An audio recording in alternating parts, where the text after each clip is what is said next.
Welcome back to my channel. मैं अनमोल कार्तिक आप सभी का स्वागत करता हूं। दशहरा के काफी दिनों बाद आज फिर से मुझे लगा कि आज मेरा अपना वीडियो डालना चाहिए, तो मैंने अपना वीडियो डाला।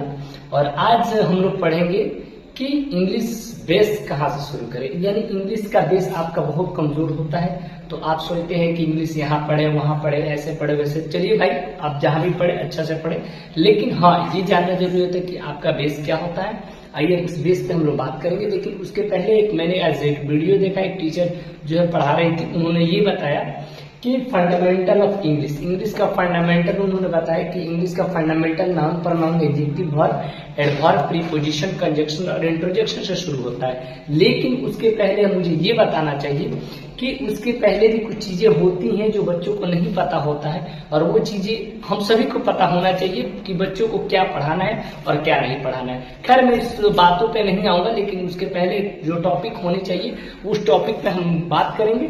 और आज हम लोग इस फंडामेंटल के बारे में, तो हम उन सारी चीजों के बारे में डिस्कस नहीं करेंगे। आज सबसे नीचे से हम लोग नीचे से चलेंगे कि कैसे पढ़ना है, इंग्लिश कैसे शुरू करें और कहाँ से शुरू करें। तो आइए इन चीजों के बारे में हम लोग बाद में पढ़ेंगे। Noun pronoun adjective verb adverb preposition conjunction interjection के बारे में भी बाद में पढ़ना है। सबसे पहले आज हम लोग को ये पढ़ना है कि लेटर क्या होता है, अल्फाबेट क्या होता है, उसके बाद आपको वर्ड क्या होता है, सेंटेंस क्या होता है। उसके बाद आप नाउन प्रोनाउन के बारे में पढ़िए ना, कोई दिक्कत नहीं होती। बच्चा को ये नहीं पता होता है कि वर्ड क्या होता है, लेटर क्या होता है, अल्फाबेट क्या होता है, और हम noun pronoun adjective verb adverb preposition पढ़ाना शुरू कर दे, सब ये सब क्या हो जाएगा, ऊपर ऊपर ही चला जाएगा, लेकिन बच्चों को समझ में नहीं आएगा और बच्चा कुछ भी नहीं कर सकता है। इसलिए सबसे पहले मुझे वर्ड पढ़ाना चाहिए, लेटर पढ़ाना चाहिए, अल्फाबेट पढ़ाना चाहिए, तब सेंटेंस पढ़ाना चाहिए, उसके बाद से ये टॉपिक को देखना चाहिए।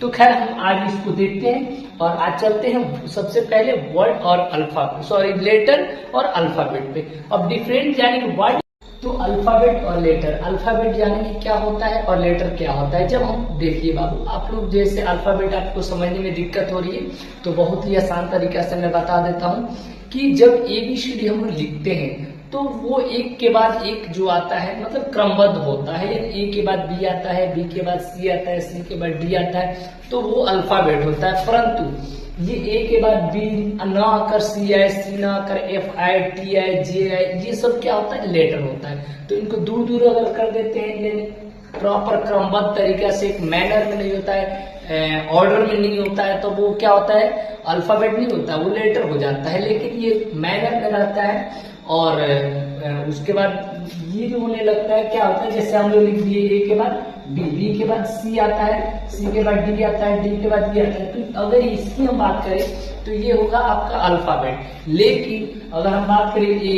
C R T N, इस तरह की अगर ये दिया है तो इसको हम लोग क्या कहेंगे, लेटर कहेंगे। लेकिन अब जानेंगे लेटर, तो आज अभी हम लोग पढ़ेंगे अक्षर यानी लेटर। लेटर क्या होता है, यानी भाषा की सबसे छोटी इकाई को लेटर कहते हैं। इसको इंग्लिश में कहेंगे a letter is a smallest unit of language, यानी भाषा की सबसे छोटी इकाई। यानी कुछ भी हम धरती पे जितनी भी भाषाएं बोलते हैं उनकी सबसे छोटी इकाई जो होता है वो लैंग्वेज होता है, और लैंग्वेज की सबसे छोटी इकाई क्या होता है, लेटर होता है। जैसे मान लीजिए मुझे इंग्लिश बोलना है, तो यू कम हेयर या कम हेयर, गो देयर, तो ये बोल रहे हैं इंग्लिश लैंग्वेज है। और इनकी सबसे छोटी है, जैसे you come here, you come here. तो इसमें देखेंगे हमने एक अंग्रेजी में बात की है कि यू कम हेयर यानी आप यहाँ आइए या फिर आप यहाँ आओ। तो इसमें के देखेंगे आप यहाँ आओ, इसमें से देखेंगे छोटे छोटे लेटर्स को मिला करके वर्ड बना है और वर्ड को मिला करके सेंटेंस बना है। यानी भाषा वो सबसे छोटी इकाई होता है, लेटर। खैर आगे अल्फाबेट पढ़ेंगे, तब तक के लिए बाय बाय, टेक केयर।